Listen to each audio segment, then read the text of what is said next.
Hi, Nick with Temple of Geek, and I'm here with Michael Hirsh, who has quite the story. First off, could you talk about, I don't want to give away, but could you talk about the moment that changed your life? So we were busy at my company, Nelvana, making a cartoon called Devil and Daniel Mouse. And we were in the midst of production, early production for it. And I got a phone call that I was not expecting, totally surprised me, from Lucasfilm. And Lucasfilm was in the process of doing a 2-hour special to celebrate the holiday season and to keep the Star Wars property alive for kids and fans while they made The Empire Strikes Back.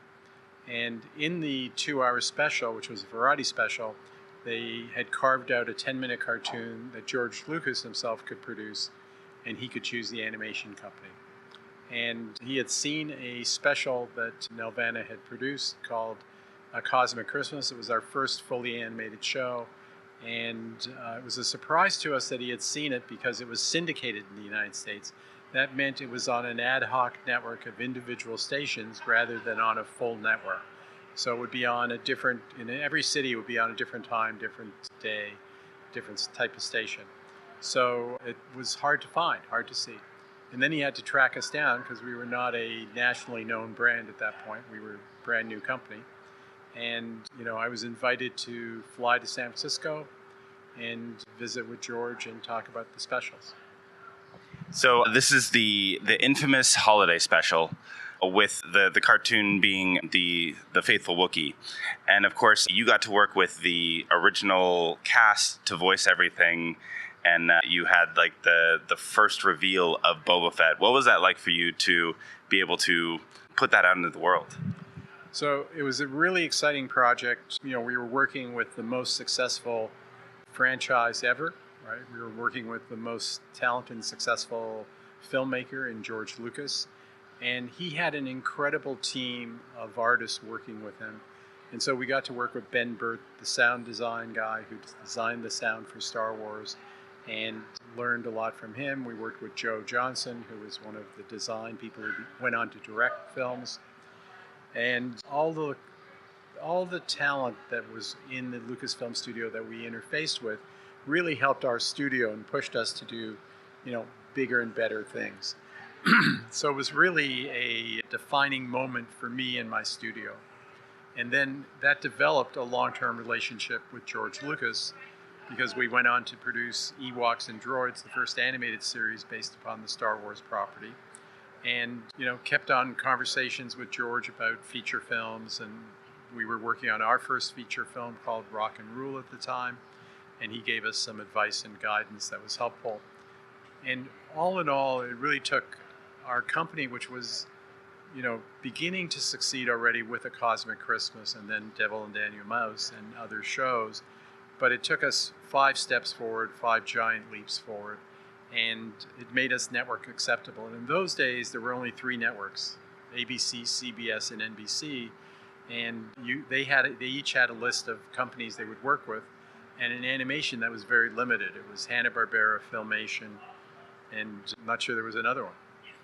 Could you talk to us about, after your company took those steps forward, what are some of the successes you're very proud that you were able to produce and put out there? So we were able to do some great shows. We worked with the Care Bears. We produced the Care Bears movie and the Care Bears series that was on network and syndication. And we worked on Babar. We took the great children's books by Jean de Brunhoff and then Laurent de Brunhoff and adapted it for TV, made it a hit on HBO and around the world. And we did Tintin based upon the Hergé graphic novels, which are some of the best ever and have inspired artists for all time. And we adapted those, working and co-producing with a French company, Canal+, who we also co-produced Babar with. So we learned how to co-produce work on a global basis.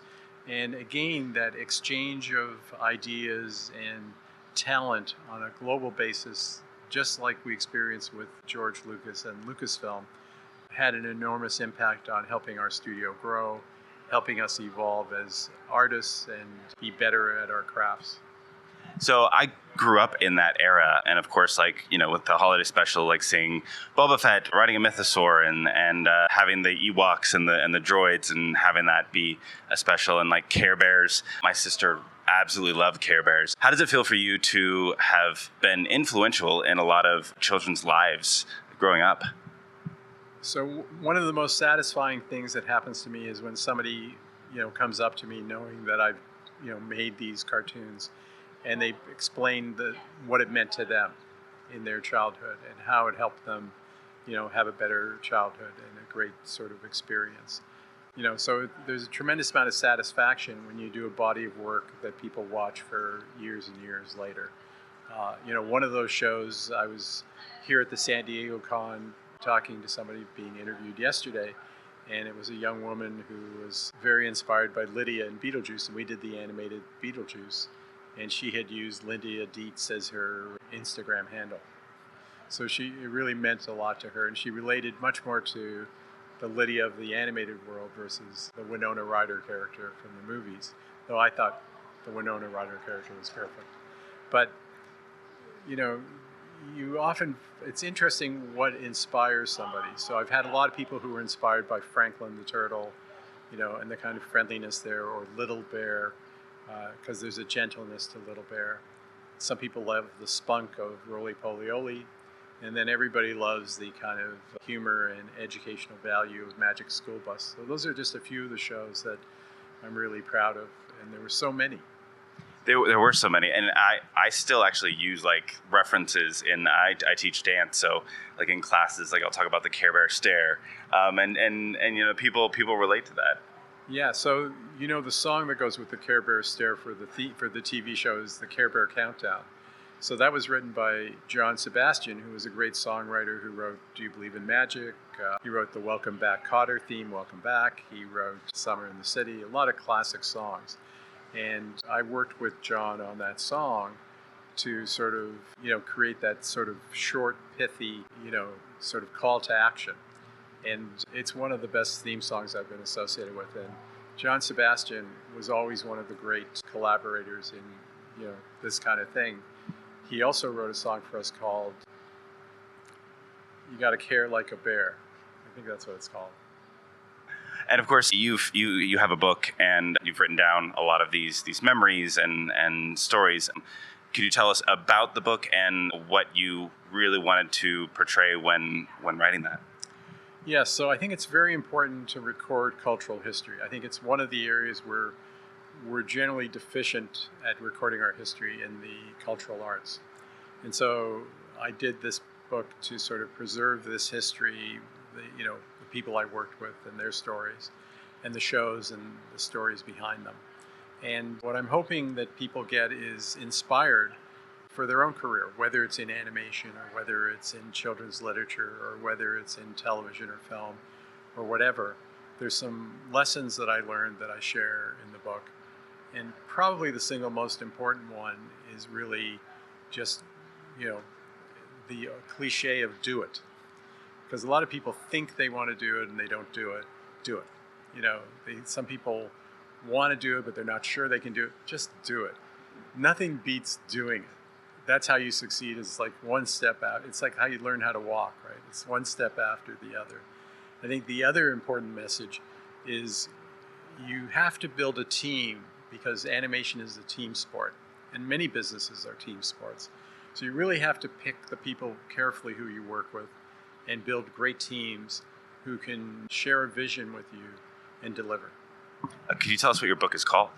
The book is called Animation Nation, and it's called that because what I feel that I contributed in my 5 decades of work was building this animation nation, from the classic animation to digital animation to CGI.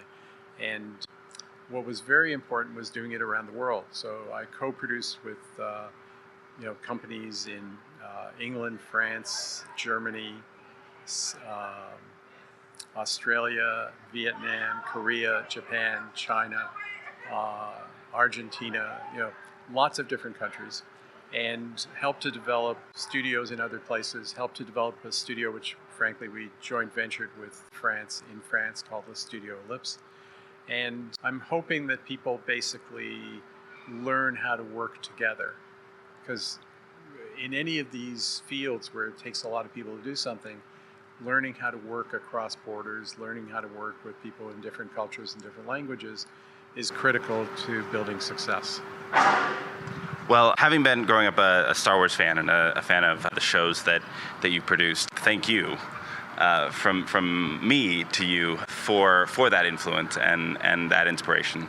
So I appreciate you and your work that you put out there, and the fact that I can still turn on the TV and see some of that work. And you've inspired me as well as many others. So I appreciate it. Thank you, Nick, and great to talk to you today. Great to talk to you too.